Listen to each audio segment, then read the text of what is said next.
Hey, very nice. Great job, Iris. Thank you. Uh, you're welcome. So, a couple of questions right off the bat here. How much rehearsing have you already done with your duo partner on this? So we started, my guitar teacher gave us the piece on the last day of school. Oh, So yeah, so we had like a little bit of time to work on that together. But other than that, because we have the same guitar teacher, our same private instructor, so he's been working on that with her, and then he's been working on it with me. But as a duo, we haven't been doing much work on it together. okay, I see. Yeah, so you haven't met in person. It's more, was it like virtual rehearsal together or? Right, yeah. Sure, okay. And have you played other duo music before? Not yet, no. Not yet, okay. So, what do you foresee as some of the struggles of like playing this together? What do you Um, think are the areas? Probably just like staying on beat together, not one of us getting ahead of the other or behind, but just kind of staying on time together and knowing when we're gonna do like retardandos or stuff like that, and staying at the same pace. Exactly. Yeah, that's what I think will be difficult too. And actually for everyone else here, if you haven't played in a guitar duo before, that is the most difficult thing because remember when you're playing by yourself, if you slip up and you make a mistake, then it's fine. You can just romanticize it and slow down and work your way back into it. But if it's a duo, the time keeps on ticking and you can't yell at each other like, "Hey, I'm starting at measure 3," if you guys get off. So, yeah, it's definitely the most difficult spot the most difficult thing about playing in a duo. But regarding what you played here today, there's a lot of really nice things going on. What might I'm going to just since we have such a limited time here, I'm going to start on the areas that I think are most crucial that'll help you. When you guys do meet together, that it'll go much more solid, right? Or at least you'll know what it is to work on. And I think some of these areas where there are these 16th note rests, most of them are being exaggerated a little bit. Like I'll share my screen here for a moment just to circle some areas that I'm thinking of. But areas like this, that 16th note rest, this one, they are all a little bit too long. And usually it's causing, if I was playing with you, if I was just playing along with that duo part, we would be getting off there just because it's feeling more like an eighth rest in those moments. Right. Yeah, so and it's easy for that to happen. Could you, for example, just start at measure 5 and see if you could be a little bit more strict with those 16th notes? The 16th note rests, I mean.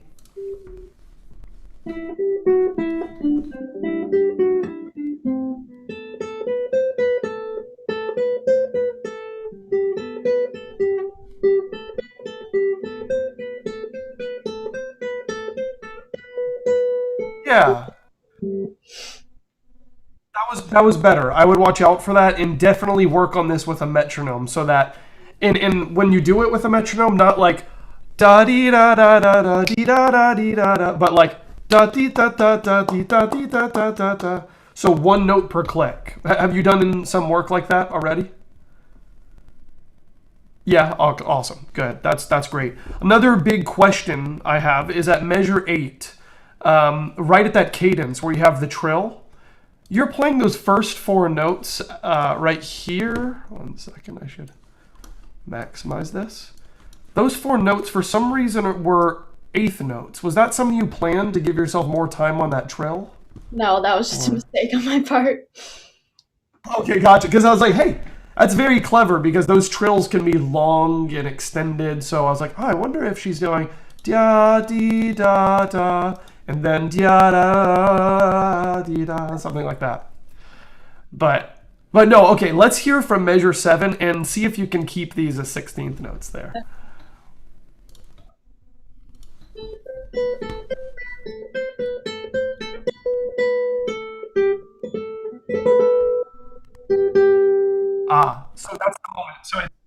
It is. Sorry, do not play this piece, but. Sorry. Sorry. So again, it's.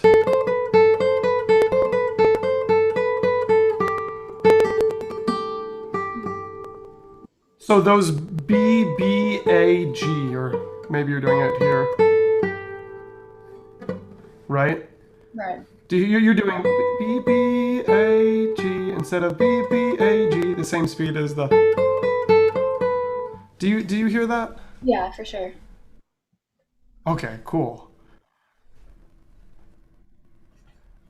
Great. And then one thing, it's okay. I think you've got that now, but probably one of the most important things, and oh my gosh, I struggled with this until I was way older than you are right now. These cross string trills, right? Is this your first time trying these, or have you been doing these for a while? Yeah, this is my first time I've done these. Okay, gotcha. Yeah, they're not easy, right? Not at all. Yeah, it's so hard to be consistent. And so for those of you that don't know in the room, we have these trill markings if you have this open, if you have this page open. And these trill markings could mean a lot of different things. Like this could easily just be,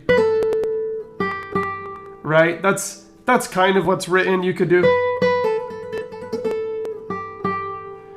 But Iris is doing them cross strings, so going, correct me if I'm wrong, you're doing this at this spot on the guitar?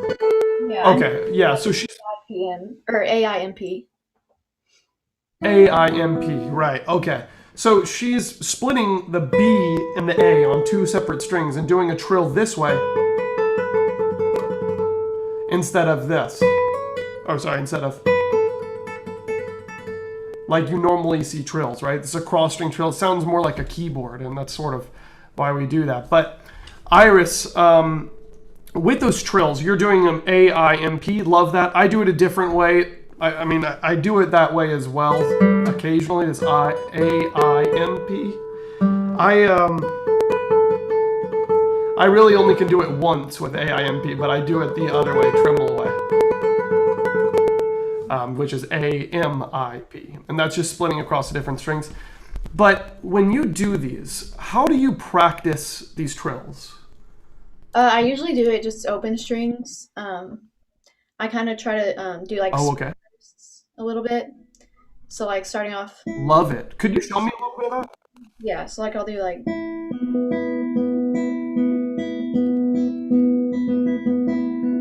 and just kind of change. That's really good. That's really good. Good. Try this. In those speed bursts that you do, instead of trying to do da da dee da dee da dee da dee da dee da dee, could you try doing just two notes bursted at a time? So like, well, you can do with open strings, but you could do.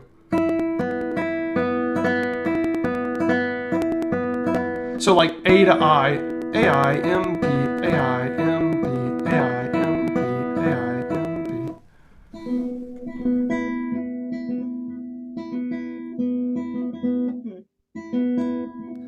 Ah, close. Yeah, but more like AIMP, AIMP, AIMP. So there's still a specific rhythm to it, right?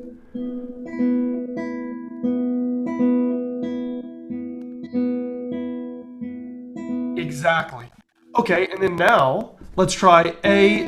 So we'll go AIMP, AIMP, AIMP. So now we're shifting the fast note from the first two notes to the second two notes, right? yeah. Or the second and third note.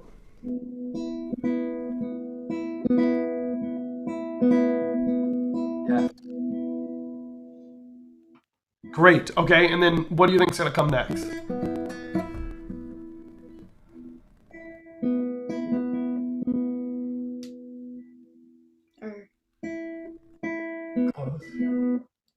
So, Yes. like whenever I have like noise coming from my end, it cancels out yours, so I have to like wait a little bit. Oh, okay. Okay, gotcha. Well, you're doing it well. But what did you say? Maybe like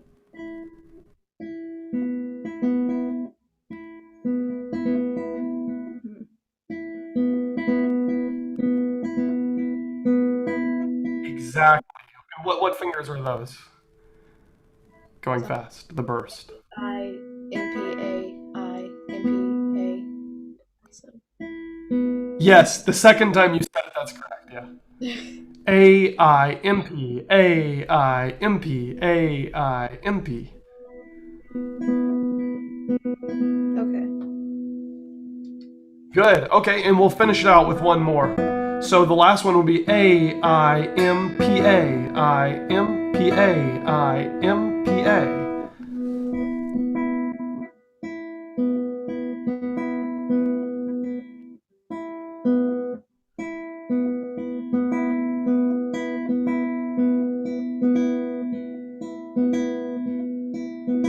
Ah, much better. Much better. Which one of those, out of all those combinations, was most difficult, you think, to get quick? I think it was probably the third one.